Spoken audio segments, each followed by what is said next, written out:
আপনি মৃত্যুঞ্জয় মণ্ডল একটি আশ্রমের অধ্যক্ষ এবং সমাজসেবক ও লেখক, এছাড়াও বিভিন্ন ধর্মীয় ও রাজনৈতিক প্রতিষ্ঠানের প্রতিষ্ঠাতা। বর্তমান বাংলাদেশের হিন্দু সনাতনী জাগরণ মঞ্চের মুখপাত্র সহ ১৯ জনের বিরুদ্ধে যে রাষ্ট্রদ্রোহী মিথ্যা মামলা দায়ের করা হয়েছে সে ব্যাপারে আপনি কি বলতে চান? ওম শান্তি, ওম শান্তি, ওম শান্তি।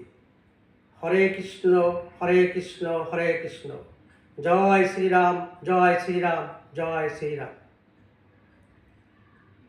বাংলাদেশ হিন্দু সনাতনী জাগরণ মঞ্চের মুখপাত্র চিন্ময় প্রভু দাস সহ ১৯ জনের বিরুদ্ধে রাষ্ট্রদ্রোহ যে মামলা হয়েছে, এই মামলার আমি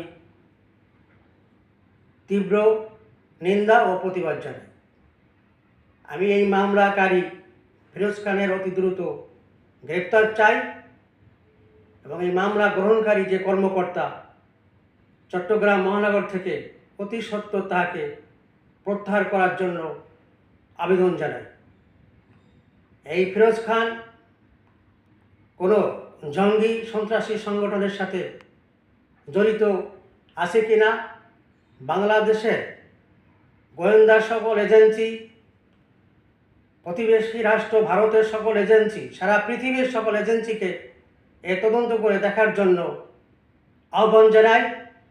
আমি বাংলাদেশ সনাতনী হিন্দু জাগরণ মঞ্চ মুখপাত্র চট্টগ্রাম লালদিঘি ময়দানে যে কর্মসূচি, যে বক্তব্য প্রদান করেছেন, বাংলাদেশের ৭১ সালের মুক্তিযোদ্ধাকে সমুন্নত রেখে ৭২ সংবিধান ৪টি স্তম্ভের উপর তার সকল কর্মসূচি বক্তব্য প্রদান করেছেন। বাংলাদেশের জাতীয় পতাকা অবমাননার কোনো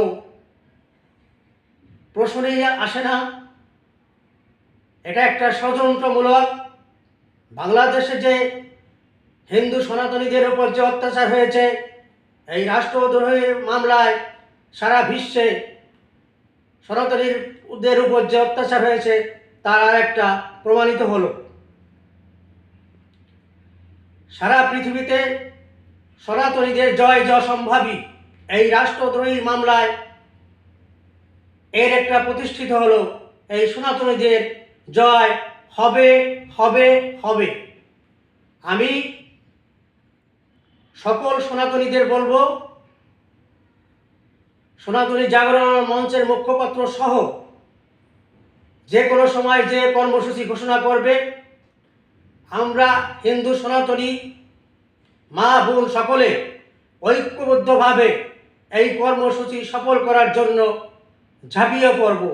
জয় শ্রীরাম, জয় শ্রীরাম, জয় শ্রীরাম।